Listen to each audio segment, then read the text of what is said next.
Hello everyone and welcome to my health and wellness channel. I'm Dr. Gauri Bhede and I'm a medical oncologist, which means that I'm the kind of doctor who treats patients diagnosed with cancer. Because of the number of supplements that people commonly take, I've been doing an educational series on vitamins and minerals. We have covered most of the vitamins people commonly take and do refer back to my previous videos for additional information on vitamins. We are now moving on to minerals. What is a mineral? If I were a geologist, that is someone who specializes in the study of rocks and soil, I would define a mineral something like this: a naturally occurring inorganic solid that has a definite chemical composition and an ordered internal structure. There are more than 4,000 of these, ranging from different stones to rubies and diamonds. We don't want to consume those. Although, as an aside, there is a medical condition called pica. This is an eating disorder that leads to craving and consuming non-food items like ice or even clay or dirt. In some instances, this may be due to a nutritional deficiency of iron or zinc. Unfortunately, the non-food item that is consumed doesn't actually treat the deficiency, and pica needs to be medically treated. Today, however, we are going to focus on the nutritional aspect of minerals. This is different from the meaning used by geologists. A nutritionist uses the word mineral when referring to the many inorganic substances that our bodies need to grow, to repair tissues, and carry out our normal body processes. And common mineral nutrients for the human body include things like iron, calcium, copper, sulfur, phosphorus, magnesium, many others. Minerals needed for our nutritional needs can be those needed in macro quantities of more than 100 milligrams a day, like sodium, potassium, calcium, magnesium. Then the next lower level of requirements are those we need in quantities like 1 to 100 milligrams daily, and these are copper, fluoride, iodine, manganese, zinc, and iron. Then we have the ultra trace elements like chromium and selenium. Today, we are going to focus on iron. This is one of the most common mineral supplements that people take. My encounter with an iron supplement took place when I was pregnant, as it is a critical supplement during pregnancy. Unfortunately, iron can be very constipating, but I didn't make the connection between my antenatal vitamins and my persistent nausea. I expected to be throwing up in my first trimester, but I kept throwing up well into my second trimester, and I got really familiar with all the bathroom facilities around the hospital. Then a very smart and experienced nurse suggested that it may be the iron in my antenatal vitamins. And as soon as I stopped it, I went to experiencing just the pregnancy-related discomfort, which was a vast improvement over the iron-related constipation. I later had a friend who introduced me to cooking in cast iron pots. Researchers have found that cooking in an iron skillet greatly increases the iron content of many foods. Acidic foods that have high moisture content, such as spaghetti sauce, absorb the most iron when they are being prepared in cast iron pots. In fact, there was one study published in the Journal of the American Dietetic Association that found the iron content in 100 grams of spaghetti sauce jumped from 0.6 milligrams to 5.7 milligrams after being cooked in a cast iron pot. Other factors that could boost the iron content of food cooked in cast iron pots would include a longer cooking time and frequent stirring. I have since switched most of my cooking pots to iron and sometimes stainless steel. I grew up in India where food was mostly cooked in stainless steel, and then the convenience of non-stick cookware seduced me for many years. Now I have wised up and have given up on the chemical coatings. If you season your cast iron pots well, the food doesn't stick. So besides cooking in cast iron pots, how do we get iron in our diets? There are two forms.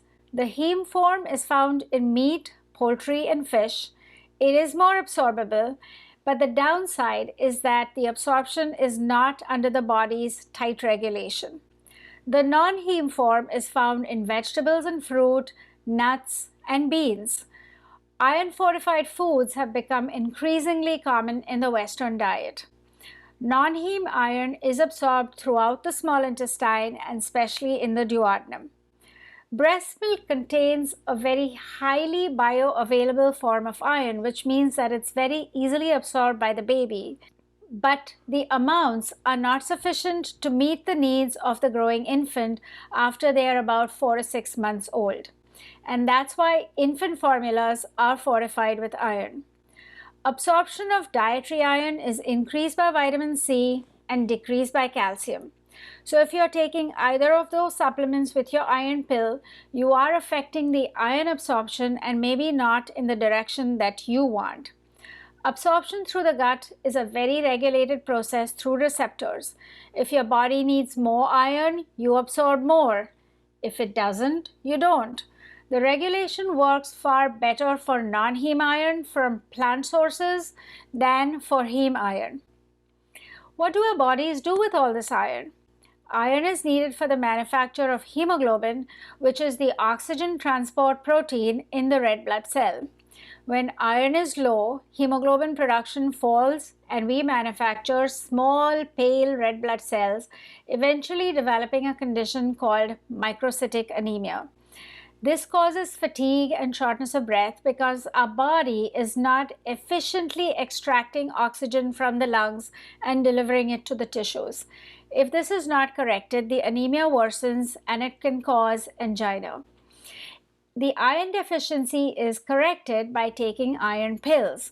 And if you can't tolerate iron pills because they cause severe constipation, as I discovered, iron can be given directly into the bloodstream intravenously.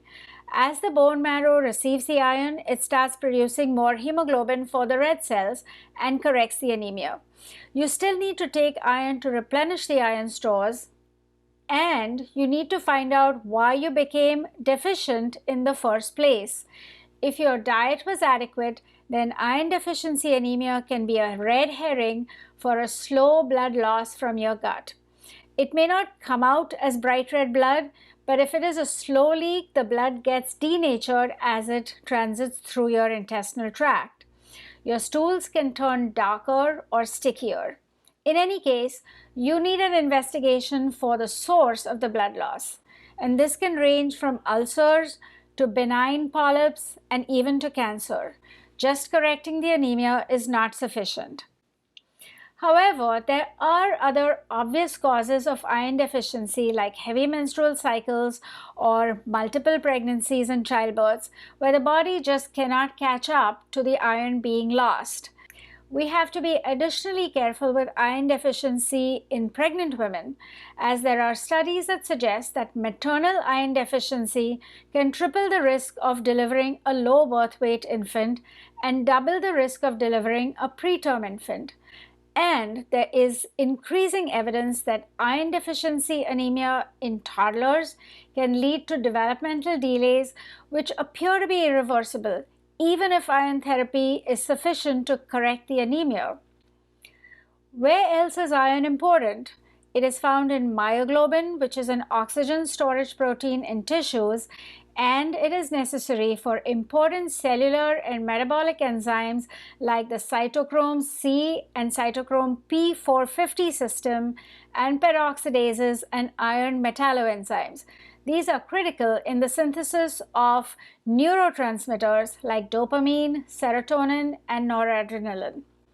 Our bodies have a total body iron content of approximately 3 to 4 grams, of which 75% is in the form of heme proteins. The iron in the body is recycled quite efficiently, and mostly we do not need extra supplements. Most Western diets contain 1 to 2 milligrams of heme iron and 10 to 15 milligrams of non-heme iron, which is quite sufficient for our needs.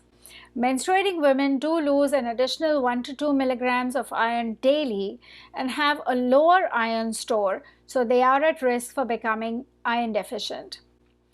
Since free iron is very toxic, it is always bound to some sort of protein during transportation or when it is stored. Normally, about 20 to 30% of our body's iron is in the form of a storage iron protein called ferritin. How do we get rid of excess iron? There is no normal mechanism of iron loss, although there is some loss through sweat glands and the skin and mucosal cells when they are shed. Normally, you cannot absorb excess iron since there's a tight regulation of the absorption process. Since the body does not have a good mechanism of getting rid of the excess iron, the stored iron goes up when too much is absorbed. This can happen in a hereditary condition called hemochromatosis, where this regulatory absorption process malfunctions, where the body starts accumulating iron and depositing it in organs like the liver, the heart, the pancreas, and even the testicles.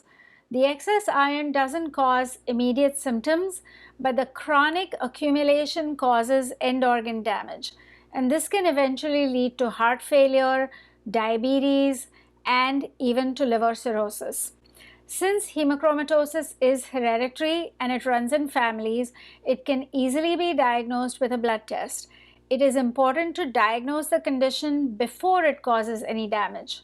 And for treating hemochromatosis, the only way of removing iron from the system is by removing blood, as if you were donating blood.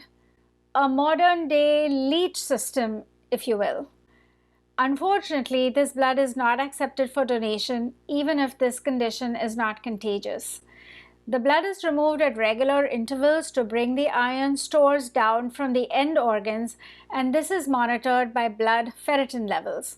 When the numbers come down to normal, the blood removal interval is lengthened for maintenance, since the absorption regulation will always remain faulty. Women who have this condition don't have to start the blood removal process until after menopause, as they have an automatic blood loss with menstruation. So who needs to take iron supplements?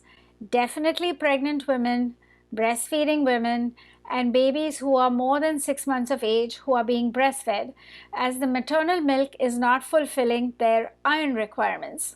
The rest of us are mostly consuming adequate iron fortified foods, and unless you are losing iron through blood loss, you are consuming enough iron for your needs in your balanced diet. But if you are feeling run down, do have your iron levels checked and take supplements if you need them. I would not recommend taking supplements without having your levels checked, because fatigue may be a red herring and iron supplements may help you feel better without actually fixing the underlying problem. Iron supplements are available over the counter, and you can start with 100 to 300 milligrams daily. But remember to take a stool softener if you get constipated to keep your bowels moving. If you can't tolerate iron pills, there are alternatives to discuss with your doctor, because there are options to take iron intravenously. In the end, iron deficiency may not be the answer to the cause of your fatigue, which can have so many different reasons, but it certainly should be investigated as a cause. I hope you found this information useful. Do subscribe to my channel for more interesting and useful information coming your way. Take care and be in good health.